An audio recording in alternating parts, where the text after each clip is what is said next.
Gracias por seguir con nosotros. Vamos ahora a hablar un poco de las misiones médicas en Venezuela, que han sido también caldo de cultivo para la corrupción cubana más ramplante. Vamos a ponerles toda una serie de ejemplos a continuación en este segmento.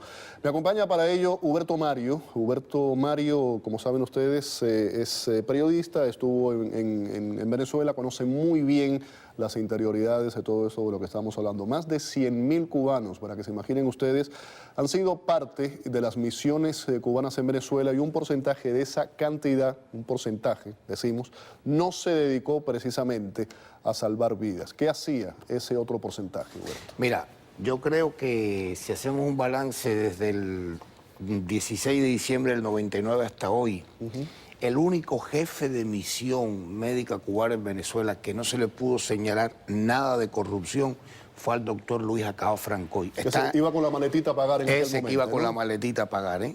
Ese es al único que no se le ha podido señalar nada de corrupción. Iba con la maletita, explica por qué. En aquella época no había... Porque a principio de misión nosotros no teníamos banco. La misión cubana no tenía un banco en Venezuela que se pudiera depositar, hacer depósito tanto para trabajar con los médicos que con los entrenadores. Y entonces los respectivos jefes de misión, Luis Acao Francoy y Jorge Polo Álvarez, que hoy es vicepresidente del INDE, tenían la maletica, entonces iban por los estados. Si había un médico que se enfermaba o un entrenador, se mandaba a Cuba urgente. No había que pagar la medicina. ¿Cuánto dinero llevaban esa gente?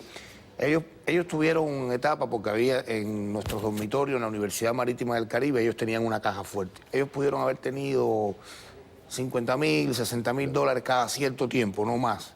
Porque de todas maneras, por ejemplo, hubo etapas en que se pagaron las rentas de carros hasta que Chávez se entera y entonces le otorga un carro a los jefes de misión. Los jefes de misión antes no tenían Bueno, vamos a hablar un poco de los que se dedicaron a delinquir. ¿A qué te refieres? ¿Qué hacían? Mira, primero la venta de misiones. Antes de que naciera Barrio Adentro, y no solo Barrio Adentro en Venezuela, en abril del año 2003, me quiero ir hacia el continente africano. Muchos médicos, y que los que están viendo el programa lo saben, compraban la misión.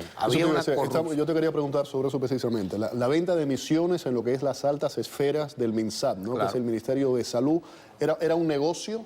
Ha sido un negocio siempre. Por ejemplo, y el otro día lo vi en un acto público del Ministerio de Salud Pública y yo me preguntaba, se caen para arriba los dirigentes de Cuba, no solo los del partido y el gobierno, también los de Salud Pública. Néstor Marimón Torres, el doctor Marimón Torres, fue uno de los hombres que fue investigado por la inteligencia cuando era jefe del Departamento de Colaboración del Ministerio de Salud Pública en la venta de Este hombre vendía misiones. Él y sus canchanchanes, es decir, él y muchos de los... ¿Cuánto costaba? Una misión en el año 97, en el año 95...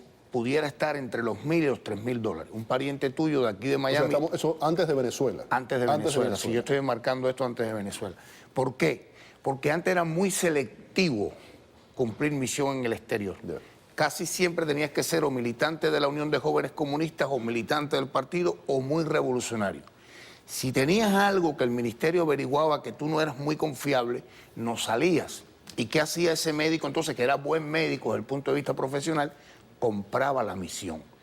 Al jefe de colaboración del Departamento Central de Colaboración en el MINSAP otorgar la misión, no había discusión. La vendía, dices tú, hasta en $3.000. 3.000 las más dólares caras que eran en África, ¿no? Nosotros averiguamos ya en Venezuela, cuando se comenzó a investigar esto en Venezuela, porque tuvimos casos de corrupción de cuadros, como por ejemplo Aldo de Jesús Hernández, que llegó a ser jefe de la misión médico cubana y después fue sustituido porque se le demostró que estaba vendiendo misiones, más que misiones, turnos médicos a La Habana.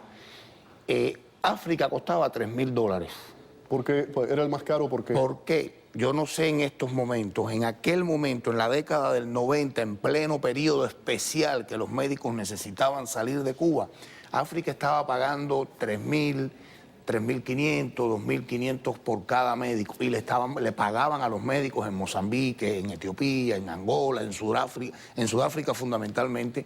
Y esos fueron momentos donde más se destaparon casos de corrupción. Estamos hablando de antes de Chávez. Vamos rápidamente del 99 para acá, en Venezuela. ¿Qué ha pasado?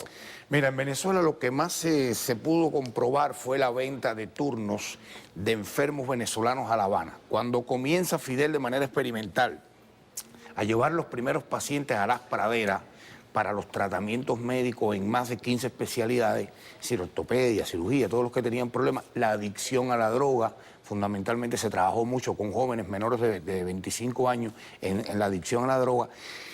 Nosotros teníamos, es decir, la misión médica cubana, los médicos de familia, cuando hacían terreno iban seleccionando los casos más excepcionales, los que más necesitaban.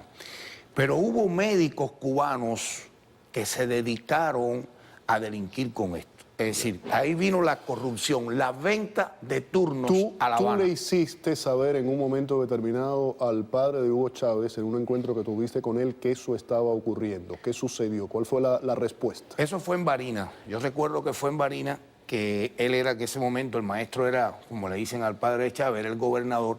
Y nosotros detectamos, la seguridad detectó en Barinas que había un foco de corrupción, que por encima de un muchacho inválido, de una niña que ciega, se estaban mandando otros pacientes que no tenían nada que ver con esa urgencia.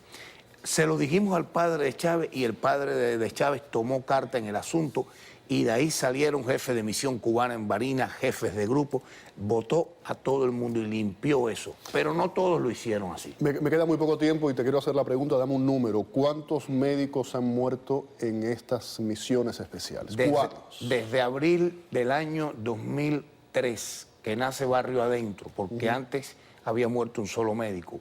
Hasta hoy que estamos hablando aquí, 102 médicos cubanos. 102 médicos cubanos en Venezuela. En Venezuela. La mayor causa, la causa más importante, suicidio, asesinato y violencia. Huberto, gracias por haber estado aquí en el programa. Es el momento de hacer la última pausa y volvemos.